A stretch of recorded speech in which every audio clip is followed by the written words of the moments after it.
pledge allegiance to the flag of the United States of America and to the republic for which it stands, one nation, under God, indivisible, with liberty and justice for all.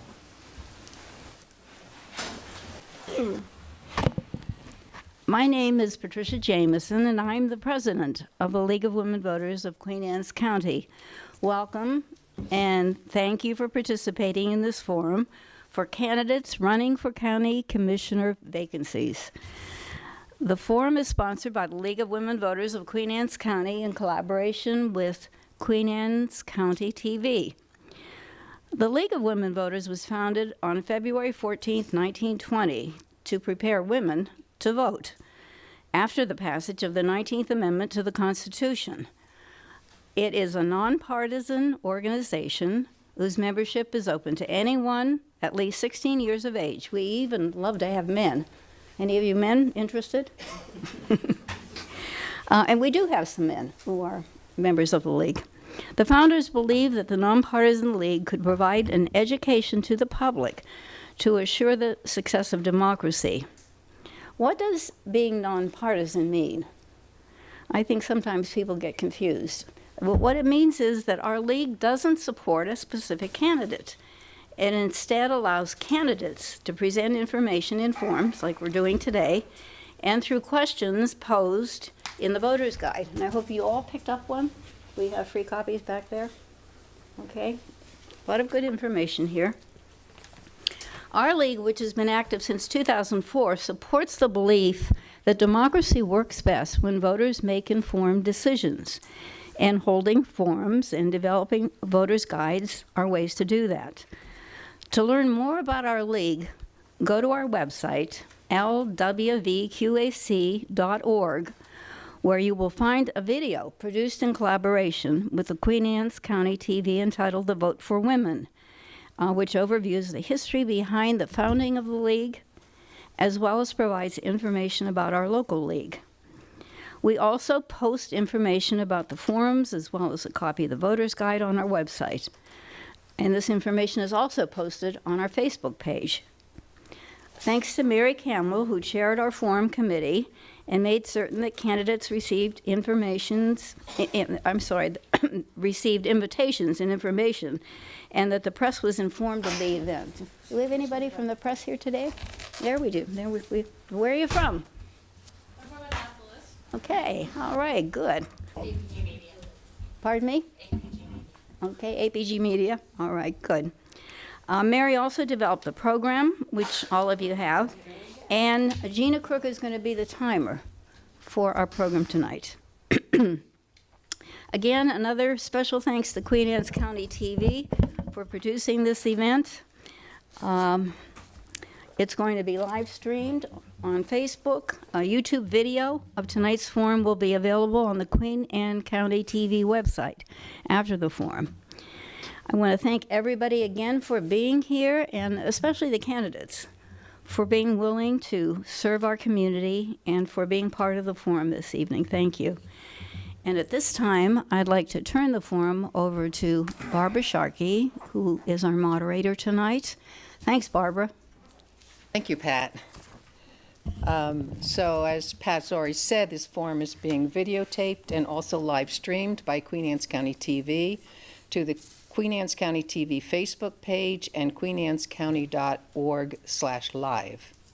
At this time, please make sure your phones are silenced and any other devices you may have with you. So this is a forum for 3 positions of the Queen Anne's County Commissioners, the at-large position, District 1 and District 3. When you vote, you will be asked to vote for one of the 2 candidates you will see on your ballot for each position. So the candidates here tonight are Jim Moran and Merrill Schwartz for the at-large seat, Jack Wilson and Marion Greer for District 1, and Phil Dumino and Lynn Mason for District 3. Districts 2 and 4 are not represented because only one from each district responded that they were able to participate. The league rules require at least 2 opponents must participate to be part of a forum. However, Chris Corcarino is here for District 4. Is Andrea Alduina is here. Alduino. Alduino. Yes. Okay, thank you. Italian name. Is a candidate for District 2. And at least Chris has indicated he would be willing to meet with you after the forum if you were interested. And I would imagine that Andrea also would. Okay. So the candidates will present their comments and answers according to a drawing held tonight, alternating the positions. So the format for tonight's forum will be as outlined in the program. Each candidate will have 2 minutes maximum for an introductory statement. The candidates will then each have 2 minutes maximum to answer the question they were given beforehand and as printed in your program. The floor will then be opened to questions from the audience directed to either the at-large District 1 or District 3 positions. You'll have 1 minute to pose the question and 1 minute for each to respond. And then the candidates will conclude with closing remarks, and they will have 1 minute each. We anticipate the forum will conclude by 8:30.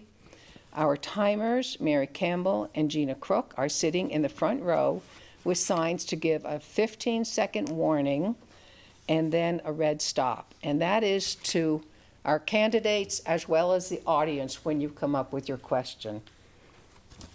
Please hold your applause until the end of the forum to avoid using up the time. Okay. So now on to the forum. So the way we're going to do this is we're going to start with the at-large candidates and then go to District 1 and District 3 for the first introduction.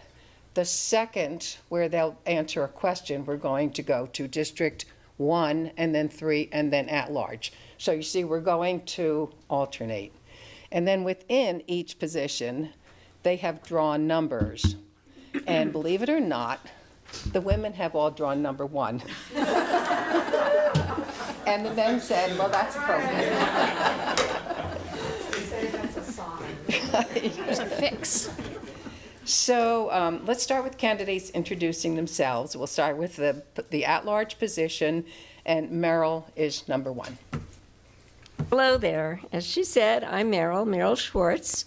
I'm relatively new to the county. My husband and I moved here from where originally we raised our kids, which was in Maine, outside of Portland, Maine. It was also a partially rural or also partially water community with a lot of lobstering families. While up there, I was a special education teacher and a school psychologist. And we raised the 3 kids up there, and once they left, we moved to the D.C. area because I had a wonderful opportunity to work for a national education nonprofit. And I worked with schools and with districts around the country on programs that had to do with character education, social and emotional development of competencies and skills, and also 21st century skills and school culture. At the same time, I finished my doctorate at the George Washington University, and it was in adult and organizational learning and change, something that I think would be very valuable to bring as a county commissioner. After I was finished with my degree, I moved from nonprofit to the corporate world, where I have been working with several businesses that are international education technology companies. I've been a leader. I have been responsible for and managed multi-million-dollar projects that led to innovative solutions. I have managed people, and I've also worked with building really strong collaborative teams. And most importantly, I work very hard at being evidence-based, using facts, and avoiding biased decisions when making important judgment calls. Thank you. Thank you, Merrill. Jim. Well, hello, everybody, and thank you for coming tonight. I'd like to thank the League of Women Voters, This is my fourth round at this venue, and I think it's great. I think it's great for the public. For those who don't know me, I'm the at-large county commissioner, and I'm completing my 9th year in this office at this position. I'd like to say thank you to my wife, Mary Beth, who's sitting in the audience, of 36 years. We've raised 3 children, and now we have 5 grandchildren, all under the age of 5. Professionally, I own 2 companies, a decorative concrete contractor and a coloring company for concrete. They've been, knock on wood, successful and an operation for over 30 years on the Western Shore. Before I became a commissioner, I went up through the ranks. So I started as, I think my first appointment was on the Sustainability Committee. Those that remember back that far when the county was had the worst deficit, structural deficit in the state of Maryland. I helped cut expenses and bring some revenues to the county. And from there, I went over to the Planning Commission for 3 years before I was appointed to fill the seat of then County Commissioner Steve Aarons, who moved up as a delegate. So I was appointed for 1 year, and then I won my last 2 elections, and I'm here for my 3rd to keep the county going in the direction that we are now. I will say that there are a lot of challenges in Queen Anne's County, but nothing that's insurmountable. It is a close-knit community, and I greatly appreciate that.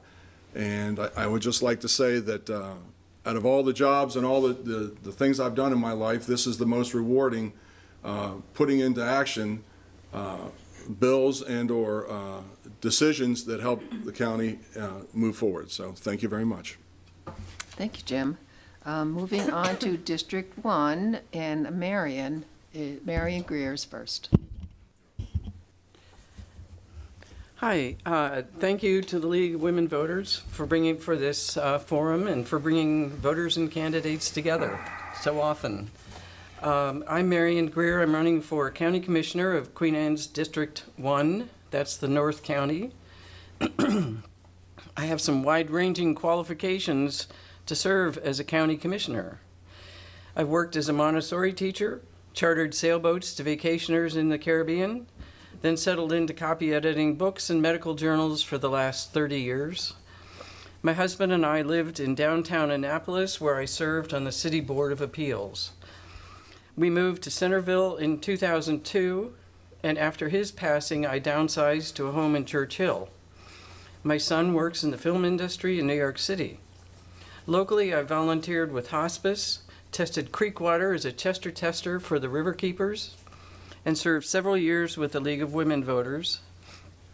In my Church Hill community, I help with the St. Luke's Backpack Meals for Kids. I believe in participatory democracy. If things need to change, it's up to me to do my part. I specifically hope to advocate for the needs of the First District.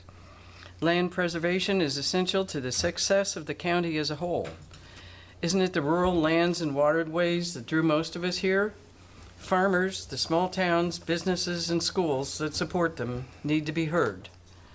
I'd like to see a bit more sunlight in the process of county governing. More visible deliberations, not just the final agreement brought to the table. It would be great to see commissioners out in public, and I strongly encourage more encouragement by and with residents of the county. Thank you. Thank you, Marion. Jack Wilson. Yes, thank you. First, I want to start off, say good evening, everybody. I want to thank the League of Women Voters for putting this on. I, like Jim, have done this once or twice. I want to thank the audience both here and watching at home on TV, and the candidates who, again, have taken their time to come out. For those that do or don't know me, I'm Jack Wilson. I'm presently serving as County Commissioner here in District 1, which is the North County, basically encompasses from 305 to Millington to Chestertown to Queen Anne. The largest land area served in Queen Anne's County by any commissioner. I've been on the job since 2015 when I was appointed. I ran for re-election in 18 and won, and have been serving ever since. As I said in my primary debate or forum, was that the reason I do this job is because I love the job. Not such a big fan of the campaigning side of it or any of that, because I think campaigning's ugly, but the job itself is challenging. Like Jim said, it's not a part-time job, as it says in the job description. It is a full-time job. And to that end, one more thank you I'd like to put out is for my wife, who without her, I wouldn't be sitting up here tonight because it took a little convincing to tell her I want to do this for 4 more years. It takes a lot of time away from your family, your friends, and your life in general. So Tracy, love you, and thank you for letting me do this one more time. As far as the county goes, the county's in great shape. I've been a part of 2 different commissions that have set the, as Jim mentioned, we were in a $20 million structural deficit here in the county. We've righted that ship. We have one of the largest surpluses of any county in the state of Maryland. We weathered the pandemic greatly without raising taxes. As a matter of fact, last year we were able to lower the property taxes for every citizen. So to move forward, I think it's going to take some collaborative efforts amongst the commissioners, as it always does. It takes 3 commissioners to get anything done. And I look forward to working with the commissioners moving forward as your District 1 commissioner. Thank you. Thank you, Jack. Let's move on to District 3, and Lynn Mason, your introduction. Is it okay if I stand? Sure. I'm so short, it's like, I want you to see me. Hi, I'm Lynn Mason. I want to thank the League of Women Voters. What? Speak into the microphone. Oh, It's on. okay. As long as it's red, you're good. Okay. I want to thank the League of Women Voters for having us. Is it on? Yes. Okay. For having us tonight, and I want to thank you all for attending. Again, I'm Lynn Mason. I represent District 3. I live in Chester River Beach with my husband. My son bought the house next door, and my stepdaughter's in our garage apartment. So we're a very close-knit family, not empty nesters. I'm originally from Pittsburgh. I went to Penn State, graduated with a degree in accounting and political science, and then I went on and passed the Maryland CPA. For most of my career, I've worked at regional banks. I've always been the top salesperson. I'm very results-oriented, and I don't take no for an answer. So what I did, that's me. I'm a commercial lender, so that means I put loan packages together. I meet with clients, I look at their financial statements, and I determine what the best way is for them to secure financing with my bank.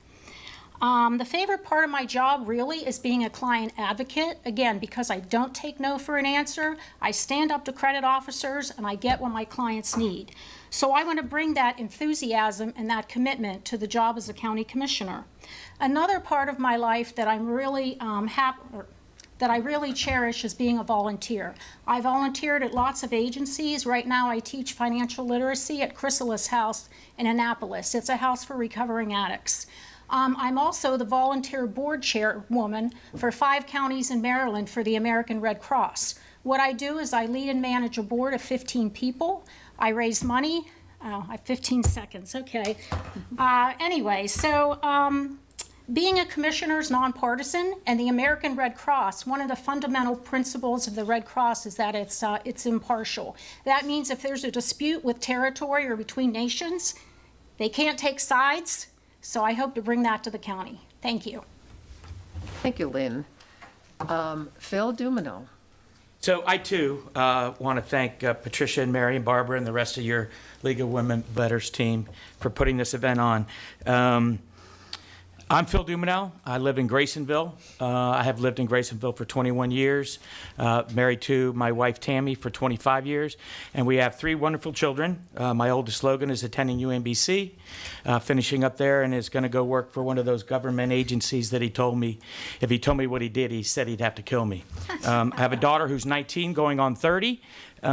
She attends Georgia Southern, and then I have a 16-year-old son who's a junior at Kent Island High School. My wife and I put all 3 of our children through Queen Anne's County Public Schools, and we're very pleased with the education that they received. When I'm not acting as a commissioner here in the county, I'm a sales and marketing representative for ServPro. And when I'm not doing that, I umpire high school baseball, youth baseball, something that I enjoy doing. It's just another way to give back to the community. I volunteered for years at the Kent Island High School as the president of the Athletic Boosters, helping raise money for their athletic programs there at the high school. The budget that the athletic directors at our high schools that they have to work with is pretty minimal. So organizations like your athletic boosters, your band boosters are huge there. I think it's important when somebody has the opportunity to step up and serve in their community, as I have This will be 8 years that I've done this job, and I think probably of all the things that I'm involved in, my passion really lies in serving the citizens of Queen Anne's County.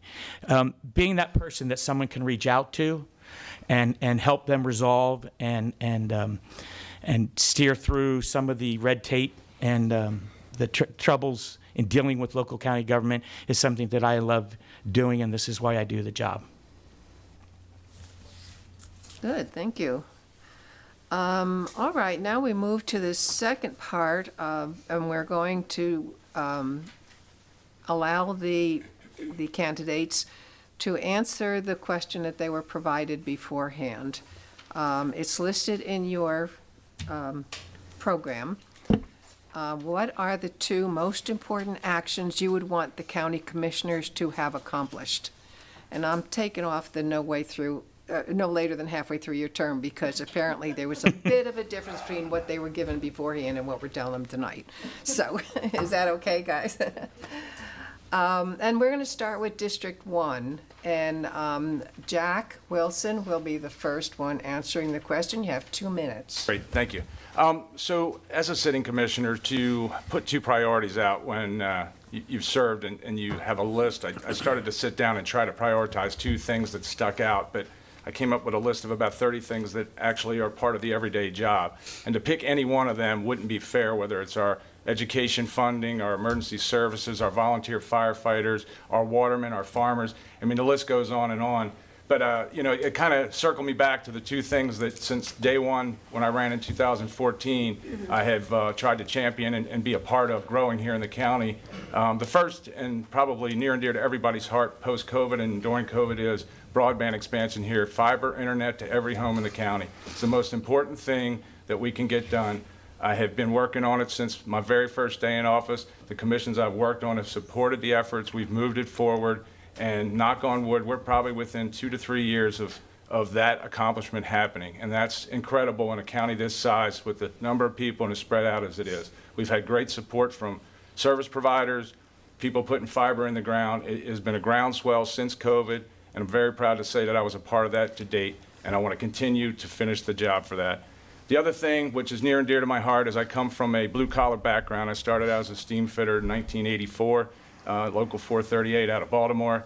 I am a tradesman. I've always been a tradesman. I'm now a master electrician. I hold 2 masters in the state of Maryland. And the one thing I see about that is I'm sitting up here today as a commissioner, business owner, and everything else because I went through that process in my life. And so far, for the last 30 years, we've kind of changed our way of thinking to where we want our kids to all go to college. I get it, that's a noble thing, but not every kid is made for college.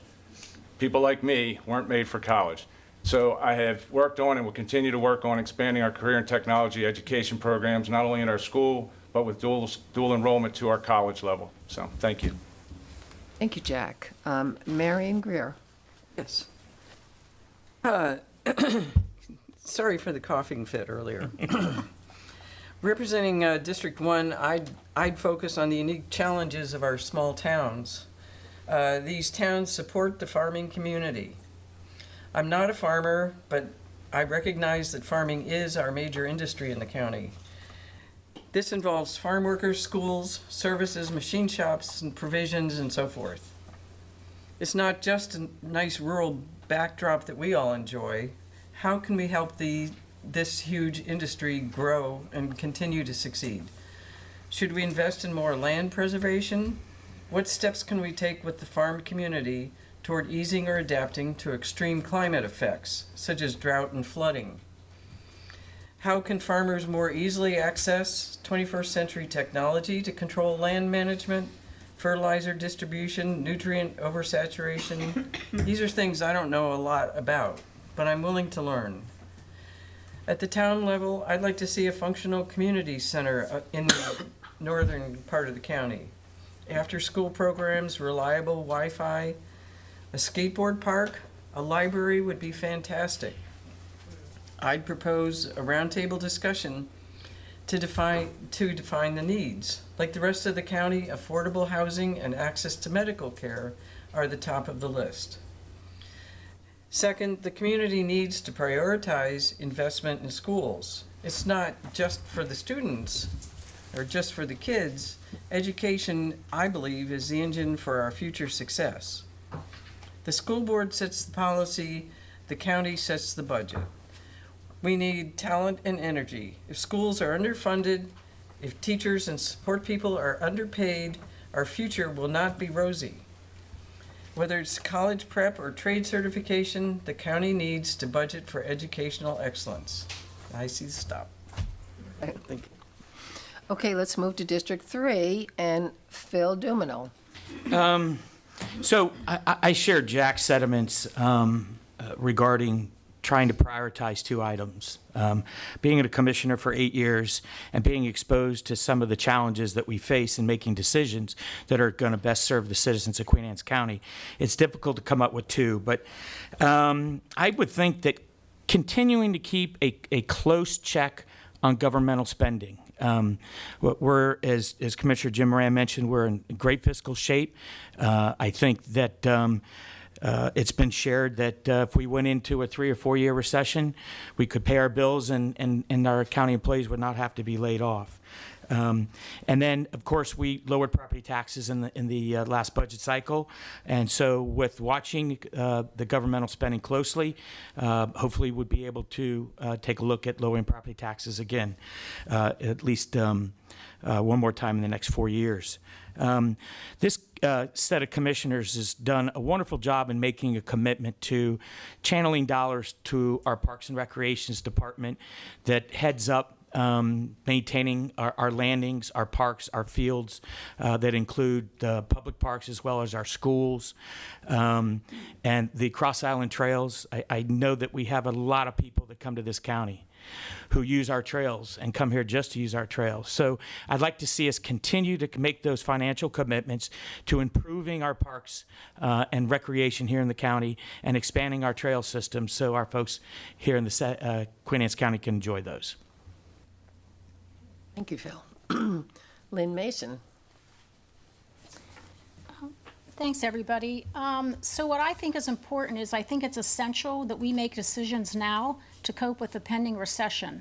Everybody knows inflation's at a 40-year high, the stock market's doing a roller coaster ride, and the cost of borrowing is double what it was. The prime rate in March was 3.5%. The loan I just did for a client was at 6.5%. So the cost of borrowing has gone way up. So I think that the commissioners need to review all budget, all expense and revenue items. So, and do a what-if analysis, otherwise known as a sensitivity analysis. That means if people aren't getting mortgages because the cost of mortgages is too high, then the county doesn't reap the reward of the recordation and the transfer taxes. That represents about $14 million in the budget. So if recordation and transfer tax goes down 5%, where are they going to make that up? I think every revenue and every expense category needs to be looked at. I also think we need to budget for multiple years. Most of my clients, I require that they project out 3 years for their revenue and expenses. That way, I can see what they think the future is going to be, and I can review it with our credit team. I think we need to increase our rainy day fund. I think Jack mentioned it. Whatever it is now, I think we need to double it. I think hard times are coming. I think we need to look at all departments in the county, look at them for efficiency or the procedures we could get rid of. Could we automate some processes? Again, the time now is not to, I don't want to say it, but we shouldn't lower property taxes right now, because I think that with the recession coming, we're going to have to look for ways to cut expenses. The second thing I would do is attract new businesses to Queen Anne's County. I would provide seminars for borrowing from the government. I would look into distribution and data centers. Stop. Okay, sorry. I hate that card. Thank you, Lynn. But you're so sweet. Let's go to the at-large position now, and Jim Moran. So those are great topics, my fellow commissioners. I agree with Jack on the broadband. But since he took that and he explained that extremely well, I get to pick another one. I'm going to start with the Southern Kent Island Sewer Project. Here's a project that has been kicked around for 40 years, and for those that have lived here for a while, know the turmoil that it took to move that project forward. And now today, we have people calling us saying, when are you going to hook me up? When are you going to hook me up? We are reducing our pollution into the Chesapeake Bay. Our rate of reduction of nitrogen exceeds any other county in the state of Maryland. So we are doing our part for the environment. And that project, I'm looking forward to it being completed within the next 4 years. The other thing I'd like to talk about is the Bay Bridge. I mean, in the meetings, I'm the Bay Bridge guy. I sit on the Bay Bridge Reconstruction Advisory Group, and we meet quarterly, and the project is moving forward. As everybody knows, phase 1 of the NEPA, they chose the corridor. We are now in phase 2. It's a 5-year phase, and I'd like to see that phase completed to move us to engineering. We got to phase 2 of the NEPA by the leadership of this set of commissioners getting a consortium of counties, 13 to be exact, to sign on in support of a replacement bridge. So these are the 2 large projects that I think that need to move forward and be completed, because we're coming up on our WIP goals of 2025 for the pollution reduction. And the bridge, as everybody knows, traffic is always an issue. It's always an issue. It's not an issue in the wintertime. It's not an issue in early spring, but as soon as it gets warm, it's an issue. And we need the relief. We need the additional lanes so people can, like myself, who commute across the Bay Bridge every day, can get home. So that's my 2. Thank you. Thank you, Jim. And now, Meryl Schwartz. Well, regarding the bridge traffic, there are things that we can actually do and get into place right now while we're waiting the 10, the 15, and the 20 years before a bridge solution is here. What we need is an automated transportation management system, and that includes intelligent transportation systems that have things like dynamic messaging and variable speed messaging, so that all the way down the corridor, there's adjustment and there's a way to monitor the traffic flow. We need digital image enforcement, and we need advanced vehicle speed and tracking technologies. These are things that we can put in place, that have been put in place in cities across the country and abroad. I would bring a commitment to making sure that we start to look at those solutions seriously. And then regarding education, I know we've talked about that a little bit. I want to emphasize that, yes, the commissioners hold the purse string, and our job would be as commissioners to influence the Board of Education so that we are really moving towards continuing to improve in our quality of education. There is a national shortage of teachers. And what we need to do here is really focus on how to attract good teachers, retain good teachers, and develop good teachers so that our students get the best education. What recently happened with the contract negotiations and the fact that the board did not accept the recommendations from the arbitrator was really very sad. We need to support the schools so they can move forward, and we also need to continue to evolve our career technology education programs. Thank you. Thank you, Meryl. Okay, now we come to audience participation. If you have a question, we ask the questioner, please come up to the microphone to present your question. Please form a line behind the podium to wait your turn if you have, if anybody else in the audience has a question. Questions should be addressed to both candidates from a specific district or the at-large position. Questioner should identify him or herself before posing the question and tell where he or she lives. The questioner has 1 minute to pose the question, and the candidates each have 1 minute to respond. Please be aware of the timers, Mary and Gina, who will signal you that you have reached the end of the 1 minute you have to ask your question. Please do not use this as an opportunity to address specific personal situations or feelings, but rather ask questions of more general interest to the public. Public exchanges such as this work best if a high level of civility and decorum is observed. So, we have the first question. Good evening. My name is Joe Gannon. I'm from Churchill, lifelong resident. I hear things about spending more money on education and increasing the rainy day fund and spending all this money on traffic solutions. I'm just curious where you think all that money is going to come from. I mean, are you going to raise my taxes up again, or what's going to happen there? Thank you. Mr. Gannon? Yes. Did you have a specific position that you wanted to Like ask? all of them to answer. All of them? Sure. All right. Well, why don't we start with District 3? And we can start with... That's Lynn. Start with me. Oh. All right, Lynn? Yeah, so as I alluded to earlier, I think the commissioners need to look at all revenue and expense items. I think there are efficiencies in the budget that can be done. I'm not an advocate for raising taxes, but I think we're going into some hard times. The county's not going to raise as much revenue as it used to, so I think we need to be prudent. Again, budget review, budget out to 5 years, and find some efficiencies that can save us money. Thank you, Lynn. Phil, would you like to answer?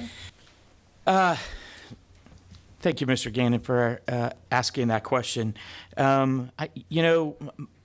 think it's important to remember the fiscal conservative nature that this last set of commissioners has had over the last 4 years, and choosing to spend the taxpayers' dollars wisely. We have funded education over the maintenance of effort numbers and every year of our term. I believe that the generosity, maybe that's not even the best word to use, but the commitment to funding to education and giving the Board of Education millions of dollars over the required amount that the state mandates has been a consistent move on our part. As far as raising property taxes, that has never happened in the 4 years that this set of commissioners served. So, and that's certainly not on our radar. Again, we lowered property taxes in this last budget cycle. Thank you, Phil. Marion? Yes, I think any county commissioner, my first act would be a review of the budget, expenses, the income, just because I'm new to this and I need to know. There's also money that we should be hopefully getting through the Infrastructure Act and the Recovery Act. There grants. There are various means for raising money. On the other hand, I don't think, my understanding is that financially, at the moment, the county is in good financial shape. And I think that our job would be to continue to manage that budget carefully. Thank you, Marion. Jack? This is a tough one in 1 minute, but I'm going to do the best I can. So we already practice a 5-year budgeting plan. We have a 5-year capital budget, extends out our operating budget we look at. We practice zero-based budgeting, which means we take the previous year's budget at a flat, and then we look at enhancements individually to see whether they make sense or not. Through the pandemic, we cut the budget by $8 million, being responsible, looking at the lost revenues, which could be a possibility in this recession. In terms of education, I sat on the Kerwin Commission. Our education spending is basically locked in for the next 10 years. Teachers, Board of Eds, everybody supported the plan. It's there. It's affordable for both our county. We looked good on it coming out the other side. There is going to be no need to raise property taxes here in Queen Anne's County. Okay, Merrill? To my understanding, where we have the mess of traffic, which is predominantly on Route 50 and 301, these are state roads. My understanding is that we should be able to get the state to fund improvements that we need to have. And if we cannot count on the state to come up with solutions to our problems, but we certainly can have a very clear plan to take to the state to say this is what we need funding for. So that is an area that we would really need to look into, because that is my take, is that that's not something we fund. I think a lot's already been said around education, but I want to underscore that we need to study how the money's being used and where our emphasis is. So as county commissioners, we can influence how things happen at the school board level. And I want to go back to making sure that our teachers feel valued and they feel that they have what they need. And money may be there, but the culture may not. And out of time.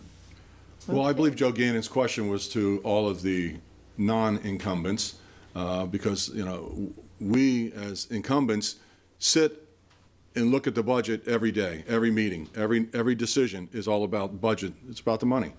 I will say that to Jack's point, Kerwin, we are following Kerwin. This year, the school board came to us with an ask. We fully funded it, and then we gave them $1 million on top of that. I value teachers. I wish, you know, we could pay them as much as they wanted, but it just doesn't work, because I value firefighters, I value the sheriff's office, emergency services, Department of Public Works, and all the other branches that work hard.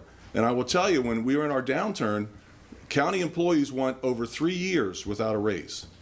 And I think the teachers missed one step, and we're sorry for that, but we came back out of that and we're much stronger for it. So we do stay within our means. Thank you. Next question. My name is Sally White. I'm from here, the 2nd District, so I live near Centerville. My ancestors settled this county, or helped to settle it, I should say. So we've been around for a long time, and I've seen a lot of things happen in this county.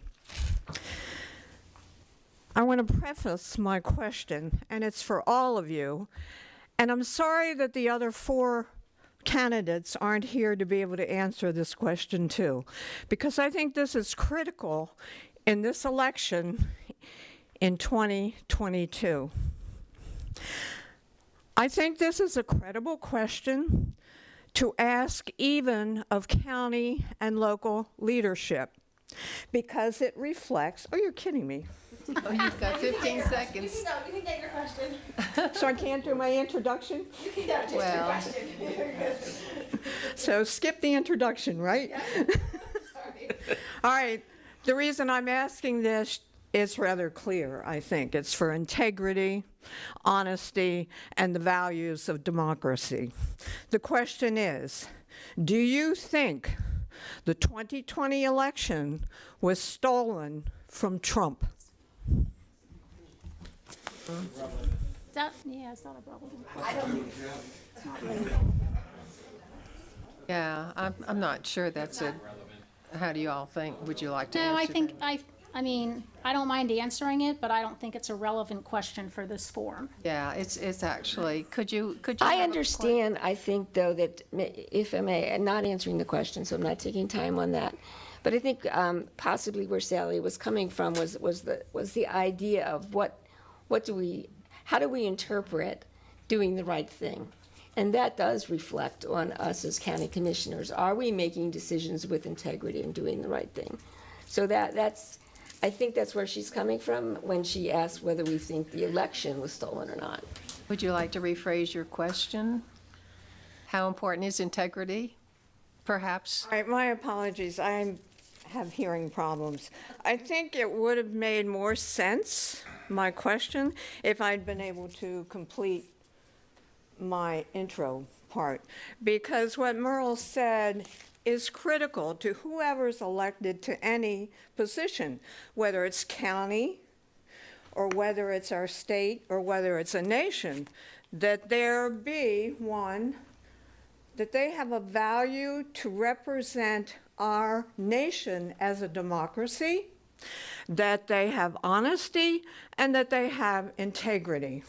And so that's why I asked that question, because it leads to this: honesty, integrity, and value this nation as a democracy. Okay. Her question, do you value Right. three things? Here's a softball. The other question was simple. Don't come to me. Yes or no. Well, I'm let's, glad it's raising a discussion. yeah, I like that. So you want to know, do you value integrity, honesty, and Democracy. democracy? Okay, I think that's a fair question. Open for interpretation. Okay, thank you. And we will start with District 1 and Jack Wilson.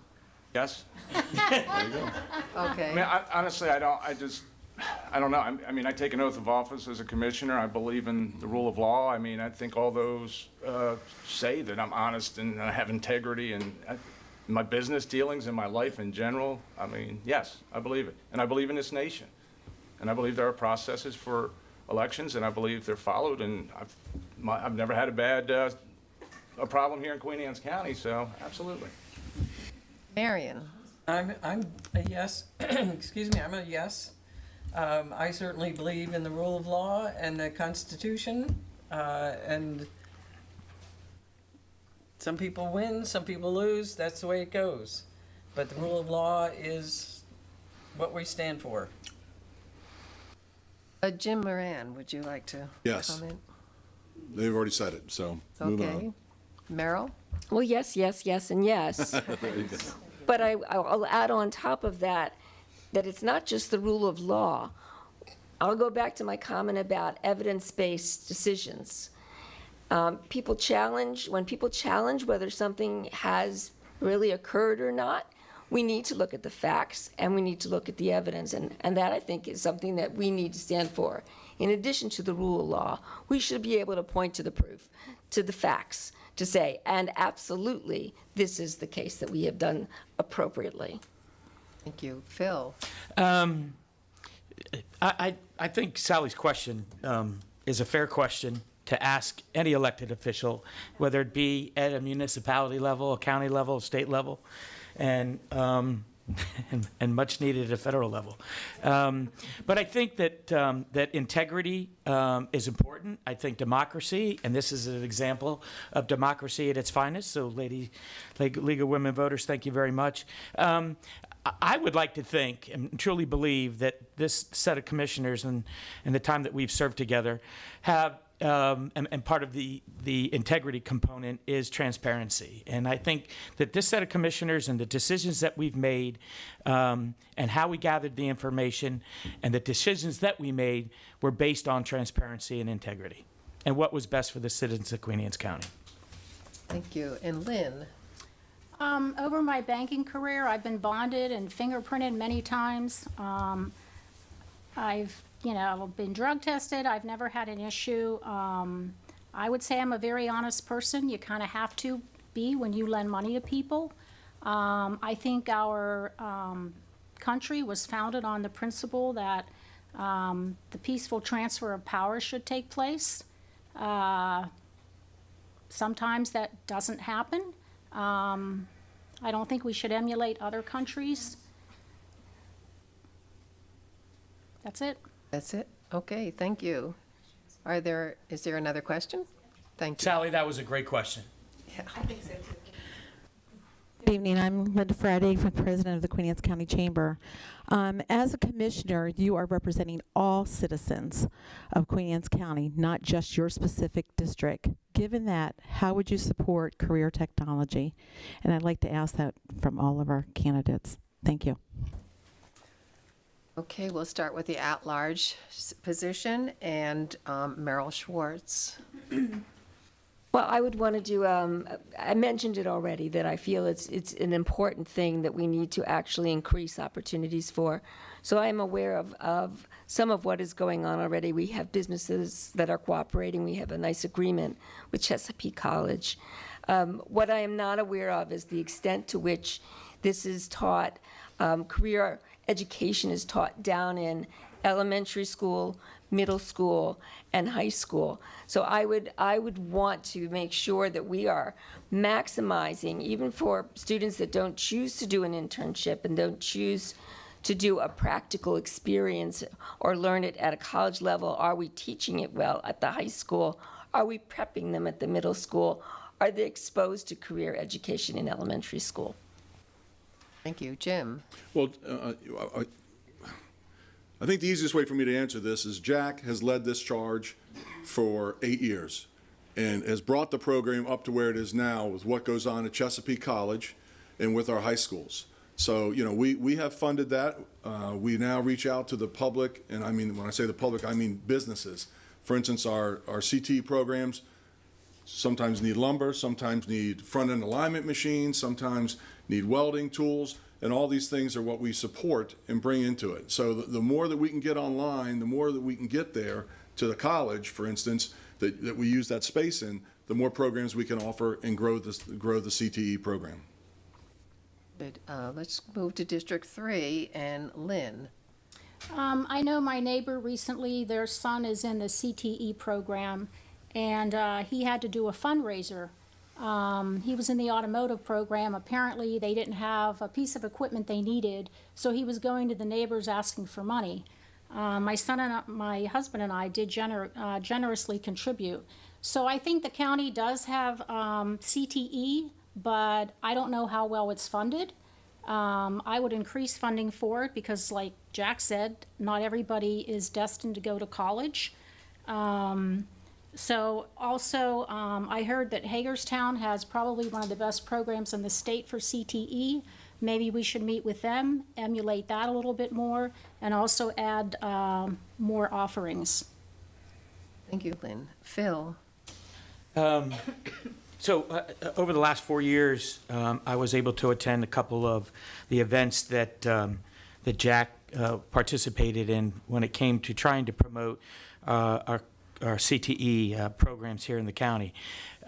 Jack has made a tremendous commitment to trying and work collaboratively with our local businesses and with Chesapeake College to try to get these programs regionally working here in the county. We have several businesses in the county, as Jim had mentioned, that participate and help with these programs, but it certainly gets down to funding. And it would be interesting to see what kind of commitment the Board of Education is willing to make towards these CTE programs. I mean, I'm not sure if my youngest is going to go to college or not. That'll certainly be his decision. I worked in the trades as an electrician. But again, the commitment, I think, needs to come from the Board of Education for funding reasons. Marion? I'm a proud graduate of very fine college, and was a wonderful experience. My son opted to go to a trade school and learn how to run a camera. College is not for every person, and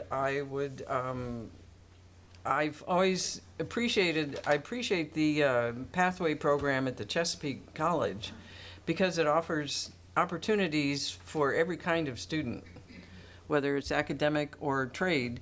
And the other thing that I particularly kind of intrigued by is the idea of apprenticeships with local businesses, with local farms, where kids could be, and that may already exist, but some sort of program where they can be working and paid for as they learn. Thank you. Jack? Yep, real quick. So I see the whole CTE program as a three-legged stool. The colleges, the schools, and the businesses. If they all work together in unison, we have advanced it much further that way than we have by each one rowing in a different direction. And I would continue to support that. 2 years ago, we had a bill go through the legislature to establish a regional tech center at the campus of Chesapeake College. Unfortunately, COVID put the brakes on that. We are back actively pursuing that again, and that will serve the 5-county area. The advantage to that is we can get student numbers up, which means we can offer more programs. If we only have 2 kids in a class, say it's a welding class, that class is not very viable. But if we have a regional approach, we can get 15 to 20 kids in each class, so we can offer more programs. And that's the idea in my plan moving forward. That's the way I want to see it work out. Thank you. Great. Do we have any more questions from the audience? Yes. Sure. I'm Laura Connor, and I live in Graysonville. I'm with the nonprofit Plastic Free QAC, and we were very excited to learn that Easton has gotten rid of plastic bags. That was supported by the Maryland Retailers Association as well as the Talbot Watermen's Association. And I'm wondering if you would support such an ordinance in Queen Anne's County. So I didn't hear the whole question. I Sorry. apologize. I didn't either hear. Is there any chance you could repeat the question? Of course, of course. A little louder? Yes. I'm with Plastic Free QAC, and we just learned that Easton has gotten rid of plastic shopping bags. Okay. That ordinance was supported by the Talbot Watermen's Association as well as the Maryland Retailers Association. And I'm wondering if you would support such an ordinance for our county. Thanks. Okay, and Phil, why don't we start with you? So I think that the efforts that Plastic Free has made over the years have been something that should be appreciated. You know, they did the fishing line program where they had recycling bins set up for fishing line recycling. They're promoting using paper straws instead of plastic straws, or buy your own metal straw and bring that with you. You can't go into a grocery store and not see the fact that the grocery store is actually trying to sell you for a small fee a reusable grocery bag. And I think we see more and more people using these bags. As far as creating a law or an ordinance, I think we would need to take a close look at exactly what the local businesses are willing to do. But I would be in favor of supporting any kind of reduction in plastic use for sure. Thank you, Phil. Lynn, would you like to comment? Sure. Yeah, I think I would support that. I clean up trash in my neighborhood, Chester River Beach, so when I walk around and I look in the drains, a lot of stuff I see is plastic bags. I have reusable bags that makes it easier at the grocery store. I worked in Montgomery County about 15 years ago, and they were charging, I think, a nickel if you wanted a plastic bag. I don't think we should charge, but you know, eliminating plastic bags, not having all that trash go in our waterway, I think it's an important step for the county, and I would support it. Okay, District 1, Jack.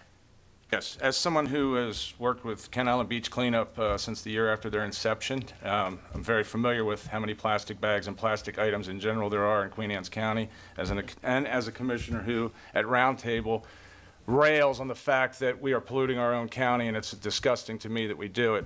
Absolutely willing to have a conversation. An ordinance obviously is a process. It would require public input, hearings, and things like that. But you know, we did it for the we did a balloon mass balloon release ban here because we heard from a lot of our agricultural farmers. Horses get them stuck in their throat. It can kill a horse. You know, a $40,000 animal. So that concerns there. Plastic bags have the same effect on wildlife as well. So definitely we'll have the conversation. If it's brought forward as an ordinance, we introduce it, we go through the hearings, the public gets to speak out, we hear all sides, and we take an evidence-based approach. So thank you. Okay, Marion. I would love to see the end of plastic bags. I would certainly be in favor of going through the process to see if that could be an ordinance for the county, and encouraging, I would love to see encouraging restaurants and fast food businesses using cardboard, paper, anything besides plastic. It's just, and we're getting overloaded with it. So I'm all in favor. If it can go through, do it. Okay, Merrill. Okay, I didn't mean to come with props tonight because I didn't know the questions. But in my purse are my 2 shopping bags that are really quite large. And of course, I refuse to use thank you for supplying the plastic water bottles, but I bring my own. If we build it, they will come. We are all capable of learning how to do this, and folks are doing that around the country. So I'm a very strong supporter that with just a little bit of nudge, everybody can kind of jump in and start doing their piece of this by bringing their own bags and using reusable water bottles. Jim. Well, this has come up, I think, 4 years ago, and there was a discussion, and I believe you have a group together that went out and did surveys, and we're getting signatures. Let's bring it back. Bring it back. Show us that the community supports this. And again, start the process and move forward from there. I thought we had gotten rid of the straws already, but apparently that hasn't gone yet either. So straws, plastic cups, and plastic bags. But again, you have to take into consideration all those carry-out organizations and businesses, and you need them to buy in. I mean, it's much better if they can be educated and they buy in, and it's a very smooth process. Another question?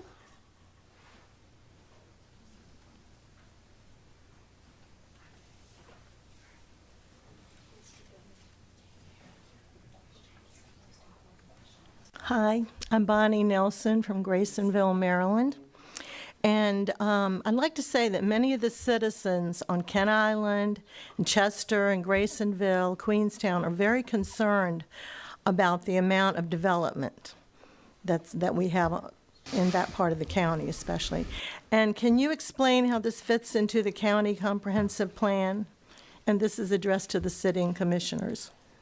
The sitting commissioners, not the incumbents, not the... Well, I'm not sure what the correct Okay. to Mr. Moran and Mr. Wilson Right. and Mr. Dumino. All right. How about Jack Wilson? You start. Sure.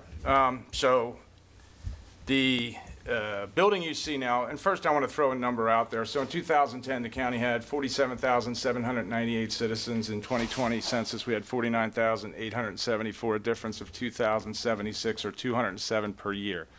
Not a huge growth in terms of people. What you're seeing in terms of development now is development that's been in the pipeline for well over 20 years. This commission or our prior commission had really nothing to do with that development. What you're seeing is the result of a recession/depression in 2007-8. Most of these projects were in the pipeline. The sewer allocation was done. So what you're doing is you're really just seeing the hangover from past economic downturns that are now coming to fruition. We have not okayed a single development here in Queen Anne's County. None of the ones you see, this group of commissioners put their rubber stamp on. So, thank you. Jim? Well, and Jack's correct on that. Two of these large developments were held up in court for over 19 years. I will say that the 2022 comprehensive plan has been approved. It was almost 2 years long, and it is approved.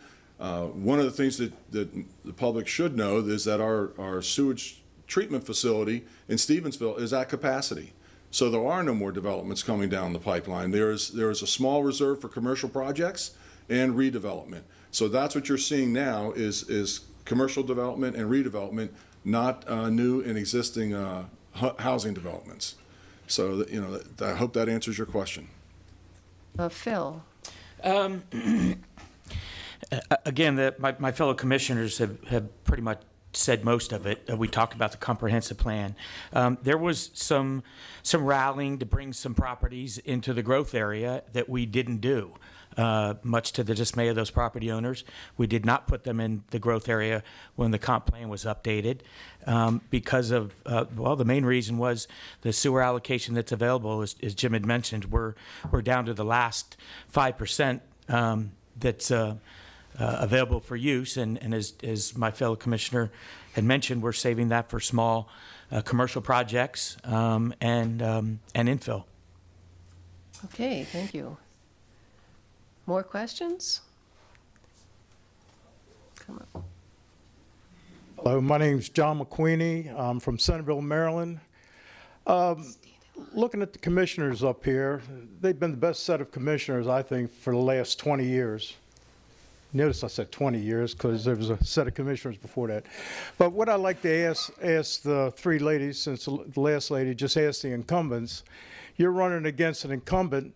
Please tell me something that you'll do better than the incumbent's doing, because if not, we should be satisfied for what we have. Thank you. Okay, Meryl, we'll start with you. That's an interesting question. So I'll give you an honest answer. What at least I can bring, and I am quite sure my fellow highly qualified lady candidates would also bring, is a different perspective. That when you have all your voices sitting around the table and they all look alike and they're all gelled really tight, There are advantages that they work efficiently. But what about the ideas that don't come to the table or aren't even thought of? What about the different ways of seeing things? Are all the residents of this county represented? All the wide diversity of the county represented? Are the women represented just as well? So I would say what we could bring to the table is a very different perspective. And I'll leave it at that for the moment since I've used my time. Okay. Lynn? Thanks for the question, John. Very much appreciated. You're off my Christmas card list. Yeah, so again, good question. So we have 5 white guys over the age of 50, probably 50. God bless you. God bless you. I had to say it, but they look really good. I will say that. You know, 50% of the people in the county are probably female. So I think it's good to have other representation. Over the years, I think we've had 1 female candidate. I'm not sure why they're not winning, but they're not.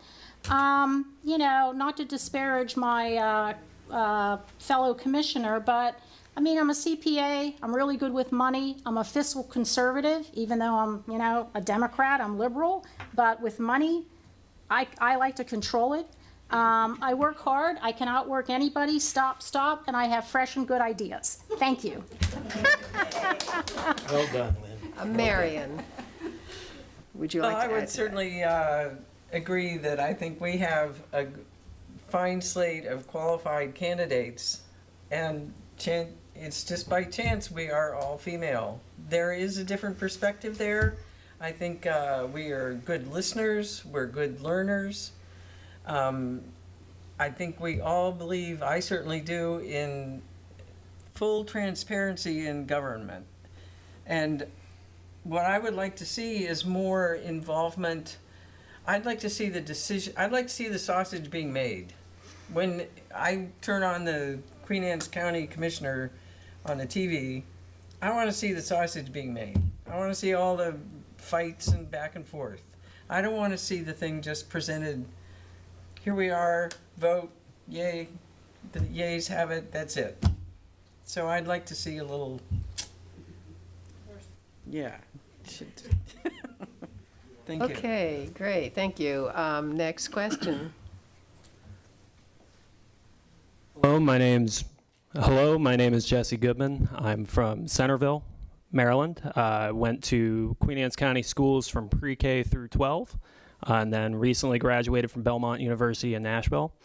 And I have a question related to education because I've heard quite a bit about CTE. I was a CTE graduate. I went through the Maryland Teacher Academy with Brad Neese over at Queen Anne's County High. But I also acted in school plays. And I haven't heard anything about arts education tonight, which I know, at least when I was in high school, there were certainly some issues with extracurricular funding, or it felt that way while I was at the high school. So I want to ask our commissioners and our commissioner candidates what they will do to support arts education, or what they have done as a commissioner to support arts education. Thank you, Jesse. Let's start with District 3 and Lynn. I think typically in most budgets, if something is going to be cut, it's arts and humanities, because people think that maybe that's not relevant. I mean, I support more money for, you know, school plays and other extracurricular activities. I'm not sure how much is allocated towards it right now, but I would be willing to increase it.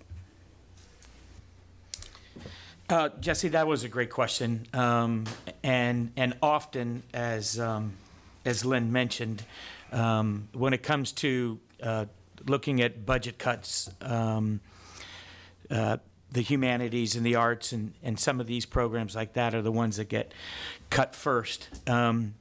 We don't have much control as commissioners on what the Board of Ed decides to do with their cuts and where they're going to make their cuts. So it being a great question, Jesse, I would certainly encourage you before the next budget cycle starts to attend a Queen Anne's County Board of Education meeting and inform them and ask that same question of your current board members and the new ones that will be elected to that position. But I think both high schools do a great job in the arts and the plays and the shows that they put on there. It's allocate more money to them. Again, that's a Board of Education decision. So Mr. Dumenau, I don't mean to be combative, but why is it that CTE classes are a priority?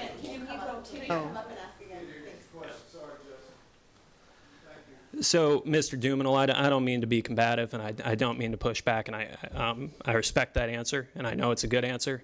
But why is it that CTE then is a question for our candidates on the board here, and arts education is not? Because I know for a fact, I did my 4-year degree in philosophy. I'm going to be a teacher. Arts and humanities are my thing, and I know a lot of people. I have friends who went to film school, who went to Queen Anne's County High School. I have friends who went to music school, and they're going to be teachers, and they're going to be participating in the economy, just like our welders and our farmers are going to. So, first of all, Jesse, I don't think you're being combative at all. That's a great question. And if you would like, I'd be glad to stick around after, and we can talk some more about it in detail. Again, I don't think that the CTE program is any more important than our humanities and our arts. And I think that your commitment to your education, to make that a career, is commendable. But again, there are folks that want to be electricians, they want to be masons, they want to be carpenters, they want to get into those programs. So I don't think that the Board of Education or the commissioners, sitting commissioners, are putting CTE any more important than the humanities and the arts. Again, it's a Board of Education decision to fund those programs at higher levels, and I wish they would. Jim Moran, would you like to address that? Absolutely. So one thing that Phil didn't allude to is that when you talk about CTE, those parents are very engaged. Those parents come to us. They reach out to the different commissioners. We know that kids are in there and sometimes there's no instructor at all and they just sleep in the room. No, we never hear complaints or comments from anybody in the arts and humanities. They never come to us and say, hey, we need this. We're not getting that from the school. The school has a budget. They control their budget. They come to us with the budget. We do not break it down line to line. That is not our job to oversee and or to make decisions for them. They have a lawful board that makes those decisions. So your argument or your passion needs to be directed towards those that are making decisions on how they're spending that Board of Ed money. And that would be the first thing that would open the door and get you going in the right direction. Merrill. I would like to know to what degree the schools really emphasize the arts first. So I speak without knowing that. But I would also go back to my comment about the role of the county commissioners as influencers, because you're looking at a parent and my husband, parents of 3 theater geeks. And I myself was the choreographer for the high school theater group for God knows how long, probably 9 years. So we are fully aligned with that. And Jesse, if the case is that the school doesn't really support it, I would want to know that, and I would want to see what we could do as influencers for that as a county commissioner group. Jack. So Jesse, you were a Boy Scout, weren't you? I was. Yes, I remember. I remember you very well. So you see my passion come through in the CTE, Jesse, because I explained it. That's my background, and I get it. And so this is your new life. This is your passion. I would encourage you to take that and do what I've done with it. Go to that next level where you can make a difference with that passion. To the comments have already been made about the board's budget, it's all factual. Quite frankly, the CTE programs are underfunded. And I don't know that the arts aren't underfunded. And part of the problem with that is, and just to give everybody a highlight here, and there's a change coming in Annapolis this session, they're going to create transparency in the board budgets to where all line items are going to be open to the public to see. So we'll actually get a really deep dive into see how much are they underfunded. But right now we don't have that put in front of us at budget time. And it's sad, and we've requested it, but that's a function of the way it's done now. The Board of Education is elected, by the way, just like we are, so. I was there last night. Okay. Good for you. Marion.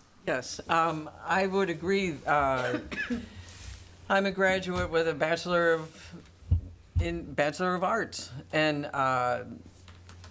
when I was back in the day, that was the way into the future. Nowadays, I think a lot of young people, in particular, are ready to be engaged in trades, get to work right out of school, and there has been an emphasis in the past several years on getting CTE programs out to the students, out of necessity in part, and also out of recognition that not everybody wants a Bachelor of Arts. But for me, I believe in the humanities. That's where leaders of all leaders have to understand human nature and the way the world works. And that takes, in my mind, a humanities. I gotta stop. Okay. Any other questions? We have time for one more question.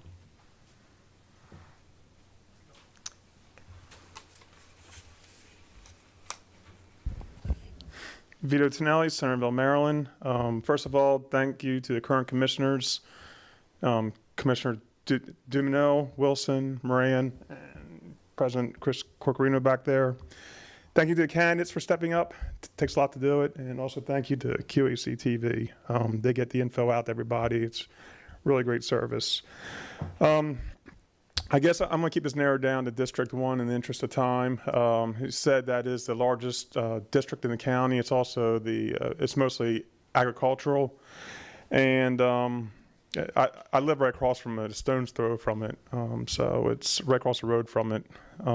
But I guess I want to hear your experience with agricultural preservation. Not only with preservation, but also the preservation of the way they conduct their operations so they can continue as a business. I'm sorry some of y'all don't have experience with it, but it's really important here in this county, the ag operations. You got to hit the ground running with this. So I think it's a very important question. We hear about CTE, but we also want to hear about how that ties in with ag as well. So I'm going to, in the interest of time, just direct this to District 1 since that's the mostly agricultural area. And we will start with Jack. As a commissioner, we've been very forward-thinking on preservation. Obviously, we looked at what happened in Kent Island when farmland gets sold, it gets developed, it becomes what it is there that we kind of all kind of shake our head at. So to that end, I mean, since I've been commissioner, since 2014, we've been able to preserve roughly 9,512 acres throughout the county, which is pretty impressive because it's actually a bigger number than all the years prior to us becoming commissioners. We've done that through the Rural Legacy Program, the MALF program, which are grant programs. When solar started to become a big thing, and I'm definitely going to run up on this one, but when solar became a big thing, we saw it coming here and gobbling up a bunch of farmland. So we created a personal property tax, which we have now, when we have major solars, that gets put into the grant program to preserve more farmland. Our goal is we are now the second highest preserved county in the state. We're trying to be number one, and that's about all I got time for. Okay, and Marion, would you like to comment on that? Well, as I said, I am not a farmer, but I've certainly heard a lot about land preservation, and I think that it's crucial that the program be promoted and expanded as much as possible. And I think that I would like to hear more of what farmers, active farmers need from the county. Because the idea that this is our #1 industry never occurred to me until recently. And I have a brother with a farm in Churchill. But being so many people come into the county who aren't farmers, and I don't think we're aware of the massive needs of that kind of work. And it's not just the farmer himself, it's all the bits and pieces that keep that farm going. And we need to support that as a #1 priority. Thank you. Thank you. You know, we might have time for one more quick question if anyone has one from the audience. No? Then let's move on to the candidates' closing statements. So they each have 1 minute to say whatever they really want to say to finish up this forum. And we are going in reverse order from when we started, so we're going to start with District 3. And Lynn, you will be first. I want to thank everybody again for attending tonight. Much appreciated. A lot of good questions. I don't think the sitting candidates have done a bad job as county commissioners. I think sometimes, though, after 8 or 10 years, a change is needed. I may be a Democrat, but I am a fiscal conservative. I am a CPA. I know how to make budget cuts if needed without terribly impacting services. I'm also impartial. Women are good at multitasking, listening, and I can outwork anybody, especially my husband. So in closing, I would just like to say, when you go to the polls, D is not a dirty word. Vote for me. Okay, Phil Dumenau. So just, how much time do I have? 1 minute. 1 minute. What happened to 2? So I just want to, I won't disagree completely with Lynn when it comes to the tenacity of the female generation. That is why I will say that this set of commissioners have taken their marching orders from department heads and supervisors and directors in Queen Anne's County that are gals. Head of our IT department, head of our economic development and tourism department, head of our director of finance is a gal. So we work closely with those folks, and so we're passionate about listening to our directors and staff. They are the experts. So I would just ask that on Tuesday, November 8th, that you cast your vote for Phil Dumenau for County Commissioner, District 3. Okay, thank you, Phil. Let's go to the at-large candidates, and Merle, you will be first. Okay, well, my priority is to work collaboratively with the Board of County Commissioners, staying focused on maintaining or improving our quality of life so that Queen Anne's County can continue to be a great place to live, to work, to learn, and to thrive. I bring a fresh perspective, an important broad experience and skills so that I can listen to you, the citizens, and use evidence-based decision-making to meet your needs as your representative. Just because I and the other highly qualified female candidates have not been county commissioners does not mean that we cannot be great commissioners. Every career challenge I've ever had has started with learning fast and listening well. I ask for your vote in November, and thank you to the League of Women Voters for hosting and for all of you for listening. Okay, thank you, Merle. Jim?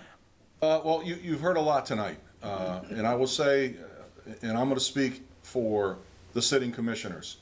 We have a track record. We have a track record of 8 years in what we brought to Queen Anne's County and how we've approved it. We've 20 years in a row, excellence in financial reporting from the feds. So we know how to manage money. We know how to get things done. Look at your Cross Island Trail. Look at the turf fields at the schools. We're adding 2 more turf fields. We're building a skateboard park. We built pickleball, 18 courts. I mean, down the line, we have done what the public has come to us and asked us for, and that's what we continue to do. So we have a record. Those that want our seats don't have a record, and they can pretty much say whatever they want, and that's just the way it's going to be. So I would say that, you know, I would like to see on November 8th, I'd like to see 4 more years for myself and my fellow commissioners, because we're getting the job done and we continue to improve Queen Anne's County. Thank you. Okay, thank you, Jim. I will go to District 1 now. Marion. Thank you, and thank you to the League of Women Voters once again for holding this forum, and for all of you in attendance. Appreciate your participation. I want a county government that will listen to and serve a diverse community.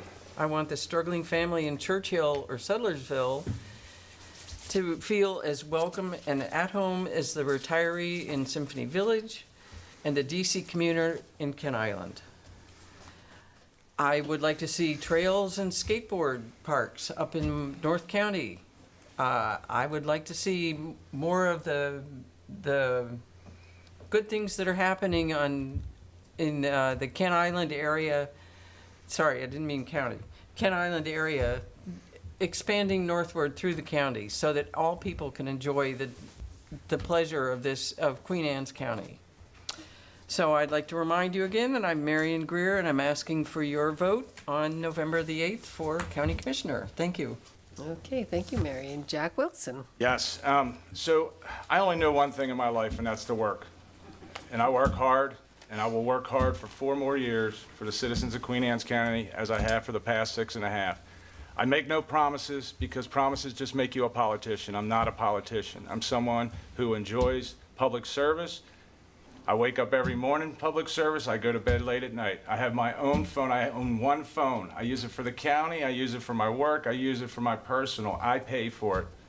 But that's how passionate I am. I have one phone, so I can't dodge calls. If it's a county phone, I can say, well, I don't want to talk to that person. I take every call. If you call me, leave a message, I'll call you back. I'm probably one of the most reachable commissioners of the 5. No offense to them, but I'm always out there. I DJ for all our nonprofits where they need help. And to that end, like I said, I love this job, and I would look forward to everybody's support to put me back in it for 4 more years. So please get out and vote from October 27th to November 3rd at early voting. There's mail-in ballots out now, and I'll see you at the polls, and especially on November 8th. Thank you.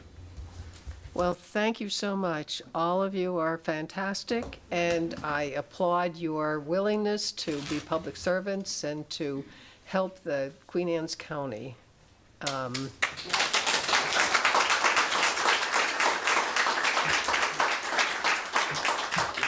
And I also thank the audience for coming up with such good questions and such showing a real concern for the outlook of this election. And we can't forget Queen Anne's County TV. And we do have 2 other individuals in the audience, I remind you. I'll be selling Chris these in the Corcorino lobby and Andrea Alduino will be happy to talk to you about which are districts? District 2 and 4. Thanks.